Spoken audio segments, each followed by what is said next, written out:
Hello friends, ಎಲ್ರಿಗೂ ನಮಸ್ಕಾರ.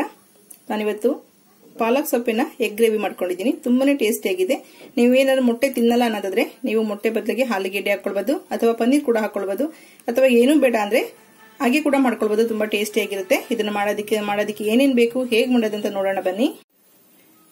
ನಾನು ಮೊಟ್ಟೆ ಮತ್ತೆ ಪಾಲಕ್ ಸೊಪ್ಪು ಉಪಯೋಗಿಸ್ಕೊಂಡು ಗ್ರೇವಿ ಮಾಡ್ಕೊಳ್ತಿದ್ದೀನಿ. ಚಪಾತಿ ಮತ್ತೆ ನೀರ್ ದೋಸೆ ಎರಡು ಕಾಂಬಿನೇಷನ್ಗೆ ಮಾಡ್ಕೊಳ್ತಾ ಇದ್ದೀನಿ. ಪೂರಿ, ಅನ್ನ ಎಲ್ಲದ್ರ ಜೊತೆನೂ ತಿನ್ಬೋದು. ತುಂಬಾನೇ ಟೇಸ್ಟಿ ಆಗಿರುತ್ತೆ.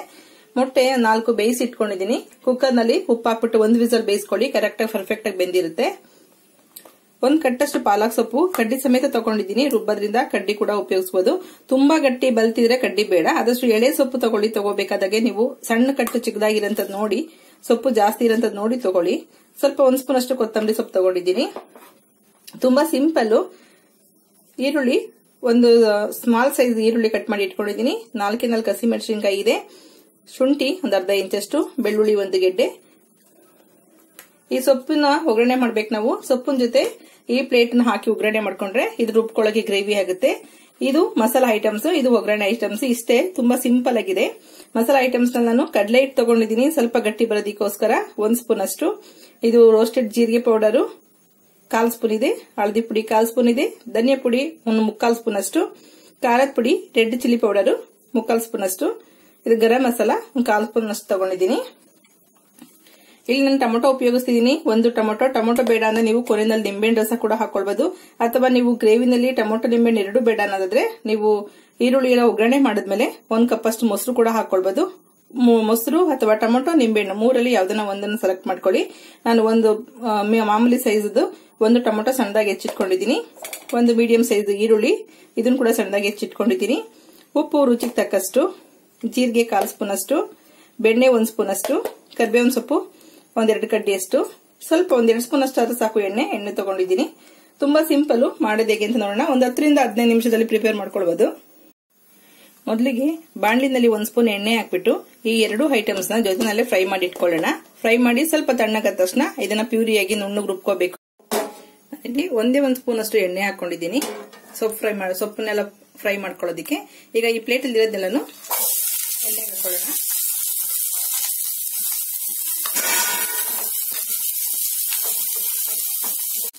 ಒಂದು ಅರ್ಧ ನಿಮಿಷ ಈರುಳ್ಳಿ ಫ್ರೈ ಆಗಿದೆ.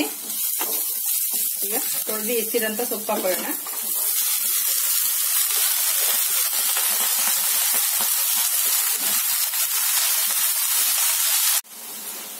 ಇಲ್ಲಿ 1-2 ನಿಮಿಷದಷ್ಟು ಫ್ರೈ ಮಾಡ್ಕೊಂಡ್ರೆ ಸಾಕು. ಪಾಲಕ್ ಸೊಪ್ಪು ಸ್ವಲ್ಪ ನೀರು ಬಿಟ್ಕೊಳ್ಳೋದ್ರಿಂದ ಬೇಗ ಸಾಫ್ಟ್ ಆಗುತ್ತೆ. ಈಗ ಇದನ್ನ ಒಂದು ಪ್ಲೇಟ್ ನಲ್ಲಿ ತೆಗೆದಿಟ್ಬಿಟ್ಟು ಇದೇ ಬಾಣಲಿಲಿ ಒಗ್ಗರಣೆಗೆ ಇಟ್ಕೊಳ್ಳಿ.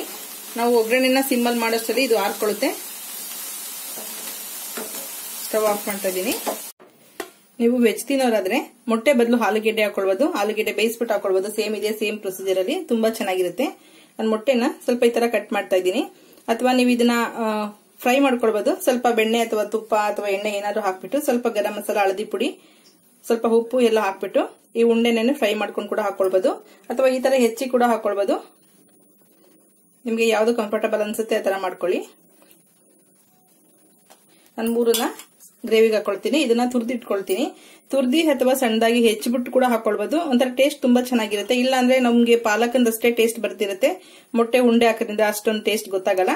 ನೀವು ಹೆಚ್ಚಿಬಿಟ್ಟು ಹಾಕೊಳ್ಬಹುದು, ಅಥವಾ ದಪ್ಪದಾಗಿ ತೆಂಗಿನಕಾಯಿ ತುರಿತೀವಲ್ಲ ಕೊಬ್ಬರಿ, ಅದ್ರಲ್ಲಿ ತುರ್ದಿ ಕೂಡ ಹಾಕೊಳ್ಬಹುದು. ನೋಡಿ, ಸ್ವಲ್ಪ ದಪ್ಪದಾಗಿ ತುರ್ಕೊಳ್ಳಿ. ಚೆನ್ನಾಗಿರುತ್ತೆ ಟೇಸ್ಟ್ ಇದು ಹಾಕ್ದಾಗ. ಕೊನೆಯಲ್ಲಿ ಹಾಕೊಳ್ಳೋಣ. ಬೈಂಡಿಂಗು ಚೆನ್ನಾಗಿರುತ್ತೆ, ಗಟ್ಟಿ ಕೂಡ ಬರುತ್ತೆ ಗ್ರೇವಿ. ನೋಡಿ, ಫ್ರೈ ಮಾಡಿರೋಂತ ಪಾಲಕ್ ಸೊಪ್ಪು ಸ್ವಲ್ಪ ತಣ್ಣಗಾಗಿದೆ. ಸ್ವಲ್ಪ ಬೆಚ್ಚಗಿದ್ರೂ ಪರವಾಗಿಲ್ಲ. ಪೂರ್ತಿ ಬಿಸಿ ಹಾಕಿದ್ರೆ ಅದು ಆರುತ್ತೆ. ಹಾಗಾಗಿ ಸ್ವಲ್ಪ ತಣ್ಣಗೆ ಮಾಡ್ಕೊಂಡು ನುಣ್ಣಗೆ ಪೇಸ್ಟ್ ಮಾಡ್ಕೊಳ್ಳಿ. ನೀರ್ ಹಾಕೋ ಅವಶ್ಯಕತೆ ಇಲ್ಲ.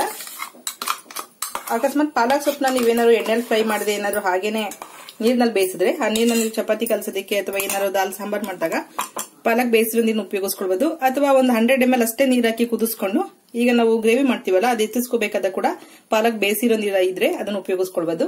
ನಾನಿಲ್ಲಿ ಫ್ರೈ ಮಾಡಿರೋದ್ರಿಂದ ಎಕ್ಸ್ಟ್ರಾ ನೀರ್ ಹಾಕೊಳ್ತೀನಿ. ಈಗ ಗ್ರೇವಿ ಒಗ್ಗರಣೆ ಮಾಡ್ಕೊಳ್ಳೋಣ. ಒಂದು 2 ಸ್ಪೂನ್ ಅಷ್ಟು ಎಣ್ಣೆ ಹಾಕೊಳ್ಳೋಣ. ಎಣ್ಣೆ ಸ್ವಲ್ಪ ಬಿಸಿ ಆದ ತಕ್ಷಣ ಜೀರಿಗೆ ಹಾಕೊಳ್ಳೋಣ. ಈಗ ಈರುಳ್ಳಿ ಮತ್ತೆ ಕರಿಬೇವಿನ ಸೊಪ್ಪು,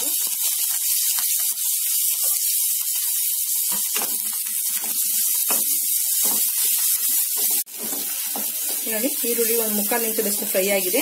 ಸ್ವಲ್ಪ ಕಲರ್ ಚೇಂಜ್ ಆಗಲಿ, ಟೇಸ್ಟ್ ಚೆನ್ನಾಗಿರುತ್ತೆ. ಈಗ ತಗೊಂಡಿರೋಂಥ ಎಲ್ಲ ಮಸಾಲಾ ಪೌಡರ್ಗಳನ್ನು ಒಂದೇ ಸಲ ಹಾಕೊಳ್ತಿದ್ದೀನಿ. ಸ್ವಲ್ಪ ಸ್ಟವ್ ಸಿಮ್ ಮಾಡ್ಕೊಳ್ಳಿ.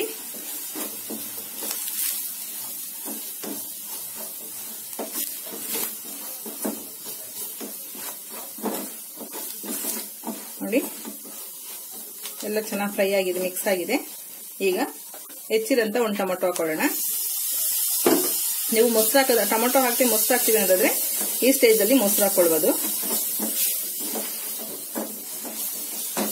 ಈಗ ಟೊಮೆಟೊ ಎಲ್ಲ ಸಾಫ್ಟ್ ಆಗ್ಬೇಕಲ್ಲ, ಅದಕ್ಕೋಸ್ಕರ ಉಪ್ಪು ಹಾಕೊಳ್ತಿದ್ದೀನಿ. ಈಗ ಸ್ಟವ್ ನ ಸಿಮ್ ಮಾಡಿಬಿಟ್ಟು ಸ್ವಲ್ಪ ಟೊಮೆಟೊ ಸಾಫ್ಟ್ ಆಗಷ್ಟು 1-2 ನಿಮಿಷ ಫ್ರೈ ಮಾಡ್ಕೊ. ಈಗ ಮಸಾಲಾ ಪುಡಿ, ಟೊಮೆಟೊ ಎಲ್ಲ ಚೆನ್ನಾಗಿ ಫ್ರೈ ಆಗಿದೆ. ಈಗ ರುಬ್ಬಿರಂತ ಪಾಲಕ್ ಸೊಪ್ಪಿನ ಗ್ರೇವಿ ಇದೆಯಲ್ಲ, ಬೇಯಿಸಿ ರುಬ್ಬಿರಂತದ್ದು, ಅದನ್ನ ಹಾಕೊಳ್ಳೋಣ. ಇದನ್ನ ಹಾಕೊಂಡು ನೀವು ಎಷ್ಟು ನೀರು ಬೇಕಾಗುತ್ತೆ ಗ್ರೇವಿ ನೋಡ್ಕೊಂಡು ಹೆಚ್ಚಿಸ್ಕೊಳ್ಳಿ. ನಾವು ಕಡಲೆ ಹಿಟ್ಟು ಹಾಕಿರೋದೆ ಅದಕ್ಕೋಸ್ಕರ ಬೈಂಡಿಂಗ್ ಬೇಕು ಅಂತ. ಕಡಲೆ ಹಿಟ್ಟು ಹಾಕಿಲ್ಲ ಅಂದ್ರೆ ನಮ್ಗೆ ಇಲ್ಲಿ ಥಿಕ್ನೆಸ್ ಬರೋದಕ್ಕೆ ಬೇರೆ ಏನು ಹಾಕಿರಲ್ಲ.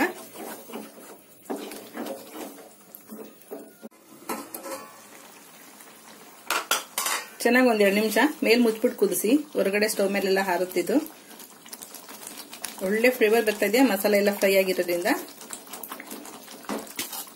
ಈಗ ಮೊಟ್ಟೆ ತುರಿದಿಟ್ಕೊಂಡಿದ್ವಲ್ಲ ಅದನ್ನ ಹಾಕೊಳ್ತಿದೀನಿ. ನಿಮ್ಗೆ ಬೇಕಾದ್ರೆ ಈ ತರ ಮಾಡ್ಕೊಳ್ಳಿ, ಈ ತರ ಮಾಡೋದ್ರಿಂದ ಟೇಸ್ಟ್ ಚೆನ್ನಾಗಿರುತ್ತೆ. ಮತ್ತೆ ಉಂಡೆ ಮೊಟ್ಟೆ ಆದ್ರೆ ನಮ್ಗೆ ಒಂದೊಂದು ಅಷ್ಟೇ ಸಿಗುತ್ತೆ. ಈ ತರ ಮಾಡಾಕೋದ್ರಿಂದ ಎಲ್ಲ ಕಡೆ ಮೊಟ್ಟೆ ಪೀಸ್ ಸಿಗುತ್ತೆ, ಚೆನ್ನಾಗಿರುತ್ತೆ ಟೇಸ್ಟ್. ಪನ್ನೀರ್ ಕೂಡ ಹಾಕೊಳ್ಬಹುದು ನೀವು ಮೊಟ್ಟೆ ಬದಲು, ಅಥವಾ ಆಲೂಗೆಡ್ಡೆ ಬೇಯಿಸಿ ಕೂಡ ಹಾಕೊಳ್ಬಹುದು, ಅವಾಗಲೇ ಹೇಳ್ದಂಗೆ. ಈಗ ಮೊಟ್ಟೆ ಇತ್ತಲ್ಲ, ಅದು ಸ್ವಲ್ಪ ಕಟ್ ಮಾಡಿ ಇಟ್ಟಿದ್ದೀನಿ, ಮೊಟ್ಟೆ ಹಾಕೊಳ್ತಿದ್ದೀನಿ. 1-2 ನಿಮಿಷ ಈ ಮೊಟ್ಟೆ ಸ್ವಲ್ಪ ಇದರಲ್ಲಿ ಮಿಕ್ಸ್ ಆಗ್ಬೇಕು. ಸಿಮ್ ಮಾಡ್ಬಿಟ್ಟು ಸ್ಟವ್ ನ ಲೋ ಫ್ಲೇಮ್ ನಲ್ಲಿ 1-2 ನಿಮಿಷ ಮುಚ್ಚಿಡಿ. ಬೆಣ್ಣೆ ಹಾಕ್ತಾ ಇದೀನಿ. ಬೆಣ್ಣೆ ಕೂಡ ಒಳ್ಳೆ ಟೇಸ್ಟ್ ಇರುತ್ತೆ. ಬೆಣ್ಣೆ ಇಲ್ಲ ಅಂದ್ರೆ ತುಪ್ಪ ಹಾಕೊಳ್ಬಹುದು.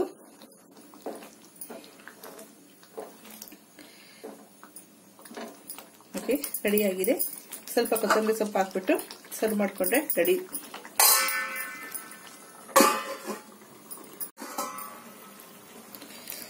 ವಾವ್, ಘಮ ಅಂತ ಇದೆ. ನೀವು ಕೂಡ ಮಕ್ಕಳನ್ನ ಸೊಪ್ಪು ತಿನ್ನಲ್ಲ ಅಂದಾಗ, ಸೊಪ್ಪಿನ ಸಾಂಬಾರ್ ತಿಂದು ಬೇಜಾರಾಗಿದೆ ಅಂದಾಗ ಈ ತರ ಮಾಡ್ಕೊಳ್ಬಹುದು. ತುಂಬಾನೇ ಒಳ್ಳೇದು ಪಾಲಕ್ ಸೊಪ್ಪು. ವಾರದಲ್ಲಿ ಅಟ್ಲೀಸ್ಟ್ ಒಂದು 3 ಟೈಮ್ಸ್ ಆದ್ರೂ ಉಪಯೋಗಿಸಿ.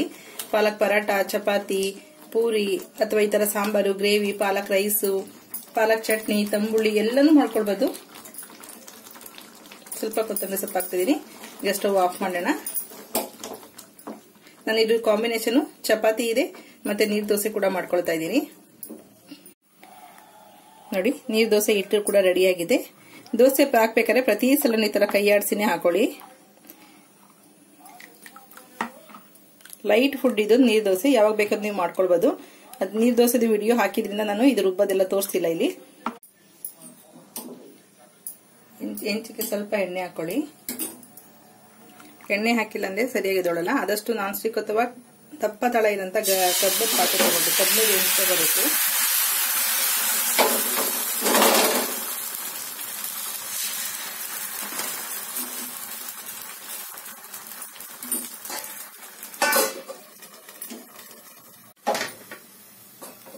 ಫ್ರೈ ಆಗಿದೆ.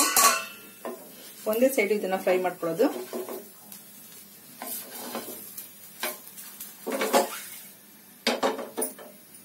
ತುಂಬಾ ಸಾಫ್ಟ್ ಇರುತ್ತೆ. ನೋಡಿದ್ರಲ್ಲ ಫ್ರೆಂಡ್ಸ್, ಎಷ್ಟು ಸಿಂಪಲ್ ಆಗಿ ಮನೆಯಲ್ಲೇ ಮಾಡ್ಕೊಳ್ಬಹುದು ಅಂತೇಳಿ. ಎಗ್ ಅಥವಾ ಪೊಟ್ಯಾಟೊ ಯಾವ್ದನ್ನ ಹಾಕೊಂಡು ಮಾಡ್ಕೊಳ್ಬಹುದು. ಪಾಲಕ್ ಗ್ರೇವಿ ತುಂಬಾ ಟೇಸ್ಟ್ ಆಗಿರುತ್ತೆ. ನಾನು ನೀರ್ ದೋಸೆ ನೋಡಿ ಎಷ್ಟು ಸಾಫ್ಟ್ ಆಗಿರುತ್ತೆ. ನೀರ್ ದೋಸೆ ಕಾಂಬಿನೇಷನ್ ತುಂಬಾ ಚೆನ್ನಾಗಿರುತ್ತೆ. ಚಪಾತಿಗಳು ಚೆನ್ನಾಗಿರುತ್ತೆ, ರೈಸ್ ಕೂಡ ತುಂಬಾನೇ ಚೆನ್ನಾಗಿರುತ್ತೆ. ಪೂರಿ, ಪರಾಟ ಏನು ಕಾಂಬಿನೇಷನ್ ಬೇಕಾದ್ರೂ ತಿನ್ನಬಹುದು. ಓಕೆ ಫ್ರೆಂಡ್ಸ್, ಈ ವಿಡಿಯೋ ಇಷ್ಟ ಆಗಿದೆ ಲೈಕ್ ಮಾಡಿ, ಶೇರ್ ಮಾಡಿ, ಸಬ್ಸ್ಕ್ರೈಬ್ ಮಾಡಿ. ನೀವು ಕೂಡ ಮನೇಲಿ ಒಂದ್ಸಲ ಟ್ರೈ ಮಾಡಿ ನೋಡಿ. Okay, bye, thank you.